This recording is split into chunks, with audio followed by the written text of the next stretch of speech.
Good morning, student. Welcome back to another video of Economics Chapter 3, Money and Credit. In previous video, we will discuss about loan activities of bank. In this video, we will discuss about two different credit situations. Okay.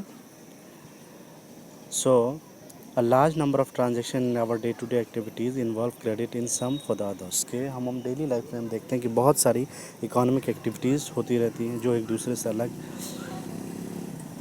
Credit means loan. Refer to the agreement in which lender supply the borrower with the money, goods and services to return to the promise of future payment. कि generally loan या credit उसको हम क्या कहते हैं, एक borrower यानी कि जिसे मुझे लेन लेना था, आई एम द बोरोवर. ठीक है, तो वो क्या कहता है कि एक उसको बैंक जो है एक एग्रीमेंट के तहत पैसे सप्लाई करती है या कोई सामान देती है या कोई सर्विस देती है जो पे लोन पे लेते हैं. कोई सर्विस लोन पे है या कोई सामान एक्चुअली हम लोन पे ख़रीदते हैं, जैसे फ्रिज हुआ, कोई और भी बड़े बड़े जो इक्विपमेंट्स हैं, या फिर कोई जैसे मुझे पैसे ही लेने हैं बैंक से, तो कोई भी लोन से, तो उसमें क्या होता है, बोरोवर एक एग्रीमेंट होता है बोरोवर के साथ कि वो आपको फ्यूचर्स पेमेंट करेंगे विद इंटरेस्ट के साथ. Let us see how credit work through out the following two example. ये दो एग्जांपल देख के हमें पता चलेगा कि क्रेडिट किस तरह से क्या है, नहीं है लोन्स का process. In the festival season 2 month from new and shoe manufacturers. देखो जनरली मैं आपको बताता हूँ, ये एग्जांपल छोड़ो. जनरली क्या है क्रेडिट सिचुएशंस में कि पहला है, मैंने आपको बताया था कि जनरली जो लोन्स है, क्रेडिट है, उसको हम ब्रॉडली 2 कैटेगरीज में हम डिवाइड करते हैं. एक हमारा होता है जनरली 2 कैटेगरी में हम इसको डिवाइड करते हैं. एक होता है हमारा कि लोन अगेंस्ट प्रॉपर्टी और वैल्यूएबल एसेट्स, जिसको हम कहते हैं सिक्योर्ड लोन. और दूसरा हमारा होता है अनसिक्योर्ड लोन, जिसमें होता है कि property against credit, against your credit on the bank, कि आपका विश्वास कैसा है, आपका ट्रांजैक्शंस कैसा है, क्रेडिट कैसा है बैंक के साथ, इसके बेसिस पे, जिसको हम अनसिक्योर्ड लोन कहते हैं.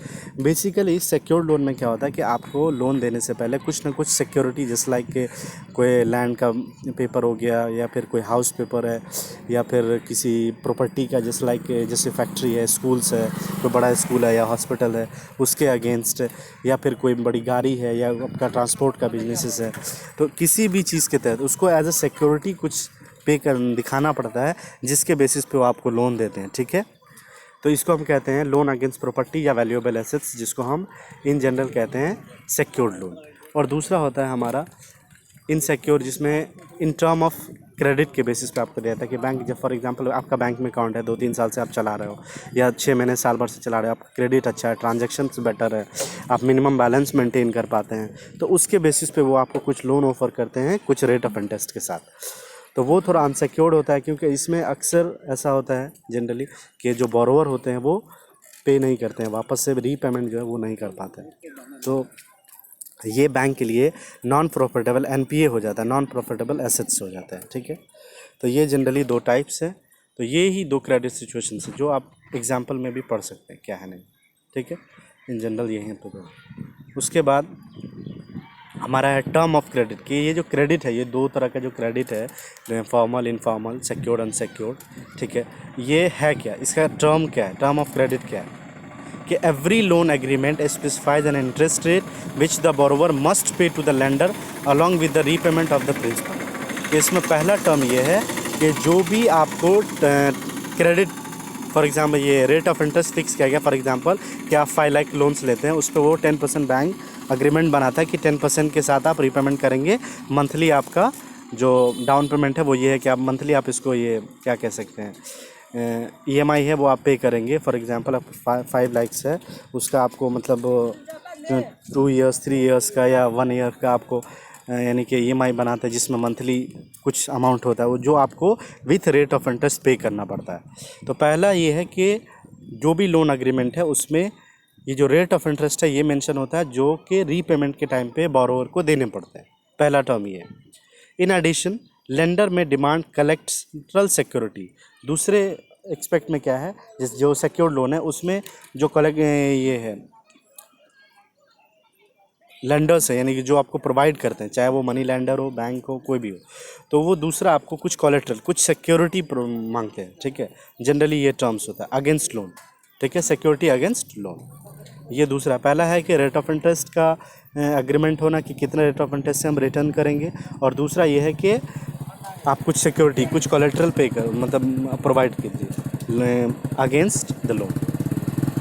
कोलेट्रल क्या है? कोलेट्रल इज़ एन एसेट्स, जो मैंने बताया कोलेट्रल एक सिक्योरिटी है जो कुछ भी हो सकता है, कुछ भी वैल्यूएबल, नॉट कुछ भी। Collateral is an assets that the borrower own such as land, building, vehicle, livestocks, deposit with bank and uses this as a guarantee. एक डिपॉजिट विद बैंक में आप समझिए एक होता है फिक्स डिपॉजिट, जिसको एफडी आपने सुना होगा कभी, फिक्स डिपॉजिट। तो उसके बेसिस फॉर एग्जांपल कि बैंक में आप 1 लाख की एफडी कर दो तो वो आपको क्रेडिट कार्ड इशू कर देते हैं, उससे आप बहुत सारा काम कर सकते हैं। या फिर 1 लाख की अगर आपकी एफडी है, सॉरी फॉर द डिस्टर्बेंस,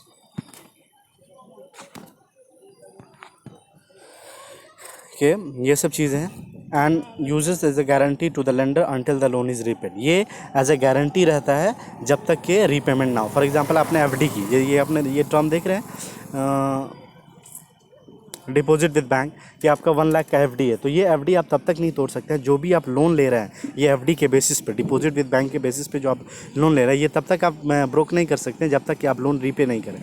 या फॉर एग्जांपल मैंने जैसे अपने लैंड के या हाउस के पेपर दे दी, वो जब तक मुझे वापस नहीं देगा जब तक कि जो मैंने लोन लिया है 2 लाख 5 लाख 10 लाख का, वो हम रीपे नहीं करें, तब तक वो नहीं देगा। एज ए कोलेट्रल उसको रखा जाता है। If the borrower fails to repay the loan, अगर बोरोवर लोन नहीं दे पाता है, फेल्स हो जाता है, the lender has right to sell the assets. तो जो यानी कि लेंडर्स हैं, यानी जो बैंक्स हैं या फिर जो कोई मनी लेंडर है, तो उसको ये अधिकार है कि वो क्या कर सकता है, इसको बेच सकता है। जैसे आपने अभी विजय माल्या के केसेस देखे होंगे कि वो लोन लेके भाग गया, रीपे नहीं किया, तो उसके चक्कर में क्या हुआ कि उनकी जितने भी प्रॉपर्टीज़ थी, बिल्डिंग्स थे या जो उनकी जेट्स थी, इन सब को जो गवर्नमेंट है, जो बैंक है, वो उनको क्या करती है, बेच सकती है। उसके पास राइट्स है, जो भी सिक्योरिटी जिस बैंक में जमा करके वो लोन लिया होगा वो उसको बेच सकता है, उसके पास राइट्स है जो गिवन टाइम है उसके बाद। तो sell the assets collateral to obtain payment, payment को लेने के लिए वो उस एसेट्स को बेच सकते हैं, उसके पास ये अधिकार है। Property such as land titles, deposit with bank, livestock are some common example for collateral use of borrowing.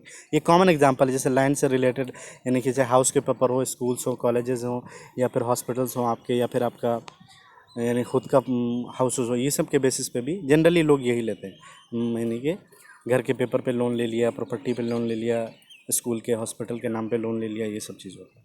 ठीक, ये जनरली टर्म ऑफ क्रेडिट है बेसिकली। उसके बाद interest rate, collateral and documentation required. पहला तो ये है कि इंटरेस्ट रेट कितना है ये फिक्स्ड होता है, फिर कोलेट्रल यानी कि क्या सिक्योरिटी आप पे करेंगे, उसके बाद ये है कि डॉक्यूमेंटेशन और क्या क्या चाहिए। ठीक है, documentation requirement and the mode of repayment, कि आप रीपेमेंट कैसे करेंगे, उसका मोड तरीका क्या होगा। Together comprise what is called the term of condition. तो टर्म ऑफ क्रेडिट में क्या क्या चीज़ें कंसीडर होगा, इंटरेस्ट रेट जो कि स्टार्टिंग में फिक्स्ड करते हैं, उसके बाद कोलेट्रल यानी कि कोई भी वैल्यूएबल एसेट्स कोलेट्रल के रूप में आप क्या पे कर सकते हैं, वो आपने एग्जांपल देखा है कोलेट्रल का, सच एज क्या क्या था, land, building, vehicle, live stock, deposit with bank, etc। तो interest rate, collateral and documentation required, जिसमें उसके बाद मोड ऑफ रीपेमेंट। डॉक्यूमेंटेशन में जस्ट लाइक कि आपकी proof of identity, proof of address, proof of birth या प्रूफ ऑफ वर्किंग प्लेस के कहाँ पे काम करते हैं, किस तरह का है, ये सब चीज़ें जनरली रहते हैं प्रूफ डॉक्यूमेंटेशन में। उसके बाद आपके फ़ोटो, सिग्नेचर्स, ये सब। Repayment and together comprise what is called term of credit, इसी को हम क्या कहते हैं, टर्म ऑफ क्रेडिट, जिसमें ये 3-4 पॉइंट्स होते हैं। The term of credit vary substantially from one credit arrangement to another. ये वेरी करता रहता है एक क्रेडिट से दूसरे क्रेडिट की तरफ। ठीक है, अलग अलग हो सकते हैं। दे में depending upon the nature of lender, कि ये लेंडर कौन सा, यानी अलग अलग बैंक के अलग अलग टर्म्स हैं, तो ये नेचर ऑफ लेंडर। ठीक है, lender and the borrower. The next section will provide example of the varying term of credit in different credit arrangement. Next में हम क्या देखेंगे, जो अलग अलग और क्या क्या हो सकते हैं term of credit, वो हम next वीडियो में डिस्कस करेंगे। I hope you like it. If you have any doubt, message me in the comment box or in my YouTube channel. In next video we will discuss about formal sector credit in India and then after informal sector. Okay, I hope you like it. Have a nice day. Goodbye.